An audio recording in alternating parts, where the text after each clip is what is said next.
देखिए दोस्तों, आपको बता दें कि अभी जो है एसएससी के द्वारा जो जीडी कांस्टेबल की भर्ती है उसका जो है एप्लीकेशन फॉर्म शुरू कर दिए गए हैं। साइट भी प्रॉपर ढंग से काम कर रहा है। सो आज की इस वीडियो में आपको हम बताएंगे कि आप जो है एसएससी जीडी का जो फॉर्म है वो कैसे भर सकते हैं, क्योंकि काफ़ी सारे कैंडिडेट ऐसे हैं जो कि पहले रजिस्ट्रेशन कर लिए हुए हैं, उनको जो है लॉगिन करके या फिर उनका पासवर्ड भूल गए हैं या फिर यूजर आईडी भूल गए हैं, तो उसको कैसे फॉरवर्ड कर सकते हैं। काफ़ी सारे कैंडिडेट ऐसे हैं जिन्होंने अभी जो है रजिस्ट्रेशन नहीं किया हुआ है, तो रजिस्ट्रेशन कैसे करके जो है कैसे फॉर्म को अप्लाई करेंगे। आपको जो है रजिस्ट्रेशन से लेकर फोटो सिग्नेचर अपलोड करने पेमेंट तक जो है जानकारी आपको उपलब्ध करवाएंगे, जिसके माध्यम से आपको समझ में आएगा कि आप जो है कैसे फॉर्म को फिल करेंगे। किसी प्रकार की कोई भी मिस्टेक नहीं करना है और फॉर्म फिल करते समय सभी जरूरी चीज़ों को आपको ध्यान से अपने से रीवेरीफाई करके ही भरना है, क्योंकि आगे चल के आपको प्रॉब्लम ना हो। चलिए आज का वीडियो शुरू करते हैं। देखिए, जैसे ही आप एसएससी के ऑफिशियल पोर्टल पे आएंगे तो आप यहाँ पे देखेंगे इसके रिगार्डिंग जो है नोटिफिकेशन भी यहाँ पे जारी कर दिया गया है। आप चाहें तो यहाँ पे डाउनलोड कर सकते हैं। तो यहाँ पे 24/11 से जो है एप्लीकेशन फॉर्म शुरू हुआ है। 31/12/2023 तक फॉर्म को फिल कर सकते हैं और पेमेंट जो है 1/1/24 तक कर सकते हैं। और किसी प्रकार की एप्लीकेशन में आप करेक्शन करना चाहते हैं तो 4/1 से लेकर 6/1 के बीच में करेक्शन करने का मौका आपको दिया जाएगा। और आपका जो एग्ज़ाम होगा फरवरी टू मार्च 2024 में होने वाला है, ठीक है। और इसमें कौन से फोर्सेस के लिए कितनी वैकेंसी है कैटेगरी वाइज यहाँ पे दी गई है। टोटल जो है 26,146 पदों पे भर्ती होने वाली है, ठीक है। यहाँ पे एज लिमिट की हम बात करें तो 18 से लेकर 23 साल आपका जो उम्र है 1/1/2024 से काउंट किया जाएगा। अगर आपका जन्म 2/1/2001 से लेकर 1/1/2006 के बीच में हुआ है तो आप यहाँ पे फॉर्म को फिल कर सकते हैं। हालांकि एज में छूट भी मिल जाता है, SC ST को 5 साल, OBC को 3 साल, तो देख लेंगे, ठीक है। उसके बाद इसमें ज़्यादा कुछ जानकारी बताने वाली नहीं है। हाइट चेस्ट के रिगार्डिंग हमने बात किया हुआ है, तो उस वीडियो को देखेंगे तो आपको समझ में आएगा, ठीक है। अब यहाँ पे नॉर्मल आपने 10th पास कर लिया हुआ है तो आवेदन आप कर सकते हैं। तो आवेदन करने के लिए आप इस पोर्टल पे आएंगे तो देखिए एसएससी का अगर आपने किसी भी प्रकार का पूर्व में फॉर्म फिल किया होगा तो उससे आप लॉगिन करके जो है इस वैकेंसी के लिए भी फॉर्म को अप्लाई कर सकते हैं।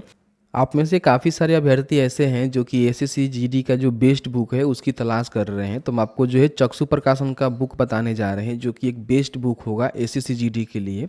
इसमें आपको बता दें कि ये जो है आपका कंप्लीट स्टडी गाइड है, जिसमें आप देखेंगे तो 5 सालों का जो सॉल्व पेपर है आंसर सहित आपको देखने को मिलेगा। 18 से प्लस जो है ऑब्जेक्टिव टाइप प्रश्न आपको मिलेंगे बख्यामत हल सहित, ठीक है। तो कहीं ना कहीं इसका जो सिलेबस है उसके हिसाब से ही इस बुक को तैयार किया गया है, जिसके माध्यम से कहीं ना कहीं आपको एसएससी जीडी की तैयारी करने में आपको एक बुक बहुत ज़्यादा हेल्प करने वाला है। इसके साथ ही साथ इसका जो है प्रेस्टीज सेट भी आता है, तो चाहे तो आप इसको परचेज कर सकते हैं। दोनों का जो लिंक है डिस्क्रिप्शन बॉक्स में हमने दिया हुआ है, जहां से ऑनलाइन घर बैठे ऑर्डर कर सकते हैं, या फिर आप चाहें तो अपने आसपास के जो भी पुस्तक का दुकान है वहां पे जाकर चक्षु प्रकाशन का एसएससी जीडी का जो स्टडी गाइड है या फिर प्रेस्टीज सेट है उसको खरीद सकते हैं। लेकिन अभी तक आपने एसएससी का किसी भी तरह का फॉर्म फिल नहीं किया हुआ है तो सबसे पहले आपको जो है रजिस्टर करना होगा, ठीक है। तो रजिस्टर करने के लिए न्यू यूजर के बटन पर क्लिक करेंगे तो आपका जो है बेसिक डिटेल्स, फिर एडिशनल एंड कॉन्टैक्ट डिटेल्स और एज डिक्लेरेशन आपको देना होगा। तो इस तरह से एक छोटा मोटा जो है रजिस्ट्रेशन करना होता है, और जिसमें बहुत सारे वीडियो आपको देखने को मिल जाएगा कि एसएससी का रजिस्ट्रेशन कैसे किया जाता है, ठीक है। उस वीडियो को देख लीजिएगा। अगर मान लीजिए आपने रजिस्ट्रेशन किया हुआ है और अपना जो यूजर आईडी पासवर्ड है उसको भूल गए हैं तो फॉरगेट करना चाहते हैं तो यहाँ से फॉरगेट कर सकते हैं। फॉरगेट पर क्लिक करेंगे तो अपना जो है स्टेट बताएंगे कौन से स्टेट से हैं, फिर अपना मेल आईडी या फिर मोबाइल नंबर दोनों में से कोई एक है उसको डालेंगे, सबमिट करेंगे। तो क्या होगा कि आपके मोबाइल नंबर पर भी और ईमेल आईडी पर भी OTP जाएगा, उसको डालकर आप सबमिट करेंगे तो आपका जो है यूजर आईडी यानी कि रजिस्ट्रेशन नंबर और उसके बाद आपका जो पासवर्ड है रीसेट करने का ऑप्शन मिल जाएगा, ठीक है, जिसके माध्यम से आप रीसेट कर पाएंगे। अब यहाँ पे क्या करना है कि जब आपको यूजर आईडी पासवर्ड मिल जाता है, आपने पूर्व में रजिस्ट्रेशन किया हुआ है, तो आप यहाँ पे यूजर नेम, पासवर्ड, कैप्चा को फिल करेंगे और लॉगिन के बटन पर क्लिक करेंगे। देखिए जैसे ही लॉगिन कर लेंगे तो आपके सामने जो है कुछ इस तरह का इंटरफेस आएगा, जहाँ पे फर्स्ट में ही आपको कांस्टेबल जीडी का जो फॉर्म भरने का जो है लिंक यहाँ पे मिल जाएगा, ठीक है। लेकिन ध्यान रखेंगे अगर आपने पहले रजिस्ट्रेशन किया हुआ है और किसी प्रकार से रजिस्ट्रेशन में मॉडिफाई करना चाहते हैं, जैसे कि आपका क्वालिफिकेशन वगैरह वगैरह अपडेट करना है, तो आप यहाँ पे जो है मॉडिफाई रजिस्ट्रेशन के बटन पर क्लिक करके आप जो है कर सकते हैं, ठीक है। तो अगर आपको ज़रूरत है तो करिएगा, नहीं तो सीधे आपको क्या करना है, अप्लाई का बटन मिलेगा तो इस पर आप क्लिक करेंगे।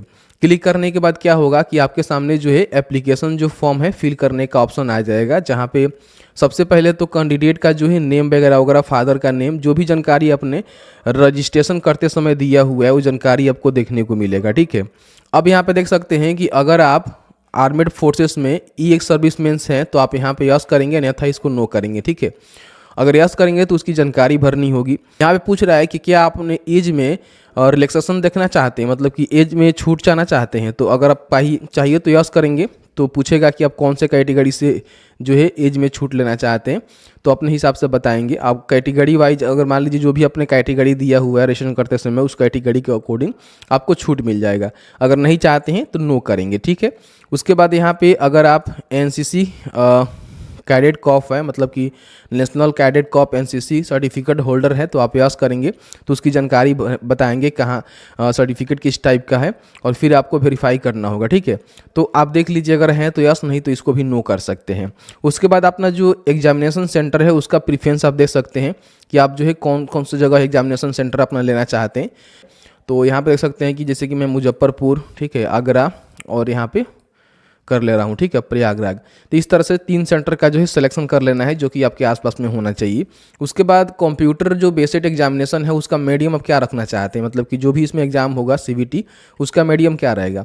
तो आप इंग्लिश, हिंदी, बंगाली, गुजराती, कन्नड़ जो भी रखना चाहते हैं उसको आप रख सकते हैं। ठीक है, उसके बाद फिर से इसको वेरीफाई करना होगा दोबारा, तो इस तरह से वेरीफाई कर देंगे।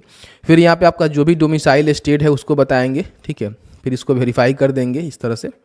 उसके बाद अपना जो डोमिसाइल डिस्ट्रिक्ट है उसको बताना है कि आप कहाँ से हैं, तो इसको भी इस तरह से। यहाँ पे कह रहा है कि क्या आप अपने मूल राज्य से दूसरे राज्य में चले गए हैं, तो आप यहाँ पे यस करेंगे। ठीक है, नहीं गए हैं तो नो करेंगे। ठीक है, तो इस तरह से नो करेंगे। फिर यहाँ पे जो है डिसेबल रहता है, तो नीचे आएंगे तो यहाँ पे अपना जो है ओरिजिन बताना होगा कि आप जो है कौन से ओरिजिन वगैरह वगैरह से आते हैं। अगर आप इसको यस करेंगे तो जानकारी भरनी है, नहीं तो आप इसको छोड़ सकते हैं। अब नीचे आएंगे तो यहाँ पे देख सकते हैं कि आपको जो है पोस्ट प्रीफरेंस देना होगा, जैसे कि मैंने आपको बताया कि इसमें जो है विभिन्न प्रकार के पोस्ट सारी कैटेगरी वाइज दी गई है। ठीक है, तो इसी के हिसाब से आपको जो है पोस्ट प्रीफरेंस देना है। और पोस्ट का जो डिटेल्स है आप यहाँ पे देख सकते हैं, जैसे कि यहाँ पे क्लिक करेंगे ना तो ए का मतलब क्या होता है, बी का मतलब क्या होता है, सी का मतलब क्या होता है, यानी कि अगर आप सी डालते हैं तो उसका मतलब कौन से फोर्स के लिए है। तो इस तरह से जो है पोस्ट प्रीफरेंस आप देंगे। तो जिसको भी आप फर्स्ट में रखना चाहते हैं, जैसे कि मान लीजिए मुझे जो है बॉर्डर सिक्योरिटी फोर्स बीएसएफ को फर्स्ट में रखना है। ठीक है, तो मैं यहाँ पे ए डाल दूंगा। ठीक है, इस तरह से ए डाल दूंगा। फिर मान लीजिए मुझे जो है आसाम राइफल को दूसरा में रखना है, तो मैं यहाँ पे एफ डाल दूंगा। ठीक है, तो इस तरह से पोस्ट प्रीफरेंस आपको दे देना है। ठीक है, अगर किसी प्रकार की गलती रहती है तो आप इसको रीसेट कर सकते हैं, फिर दोबारा जो है यहाँ से देखकर अपना जो पोस्ट प्रीफरेंस है उसको आप दे सकते हैं। ठीक है, तो इस तरह से आपको देना है। फिर इसको जो है रिकन्फर्म कर देना है। यहाँ पे जिस तरह से आप टाइप किए हैं उस तरह से यहाँ पे टाइप करके यहाँ पे रिकन्फर्म कर देंगे। चलिए मैं रिकन्फर्म कर देता हूँ। उसके बाद अपना जो हाईएस्ट क्वालिफिकेशन है, यानी कि अभी तक आपने कितना क्वालिफिकेशन लिया हुआ है उसको बताएंगे कि आपने एमबीए किया हुआ है, एमसीए किया हुआ है, एमकॉम किया हुआ है। नीचे आएंगे तो बीए वगैरह वगैरह आपको मिल जाएगा, बीए से मिल जाएगा। तो जो भी आपका हाईएस्ट क्वालिफिकेशन होगा उसको आप यहाँ पे सिलेक्ट करेंगे। ठीक है, तो देख लेंगे आपका जो है कौन सा हाईएस्ट क्वालिफिकेशन है। फिर यहाँ पे अपना जो है क्वालिफाइंग एजुकेशनल डिटेल्स आपको बताना होगा। तो इसमें आपको मैट्रिक ही देखने को मिलेगा, क्योंकि मैट्रिक पास से भर्ती है, तो मैट्रिक तो कम से कम आपके पास होना चाहिए। फिर मैट्रिक के इक्विवेलेंट अगर है तो वो भी चलेगा। ठीक है, तो इसको सिलेक्ट करेंगे। तो इस तरह से आपके सामने जो है जानकारी आ जाएगा, जैसे कि आपका स्टेटस बताएंगे कि आपने जो है मैट्रिक पास किया हुआ है कि नहीं पास किया हुआ है, तो पासवर्ड यहाँ पे डालेंगे।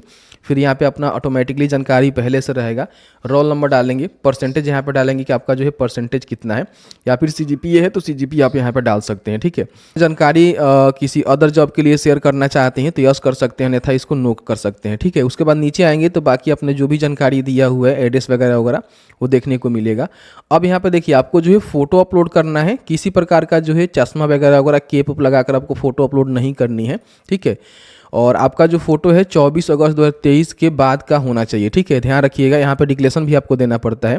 फोटो का जो साइज रहेगा 20 से लेकर 50 KB के बीच में रहेगा, जेपी फॉर्मेट में रहेगा, और इसका जो साइज रहेगा 3.5 cm से लेकर 4.5 cm, यानी कि पासपोर्ट साइज फोटो में साइज में इसको अपलोड करना है। देखिए फोटो होना चाहिए कुछ इस तरह से होना चाहिए, जैसे कि आप यहाँ पे देख सकते हैं साफ़ सुथरा फ़ोटो होना चाहिए, सिंगल बैकग्राउंड में होना चाहिए, दोनों कान आपको मतलब दिखना चाहिए।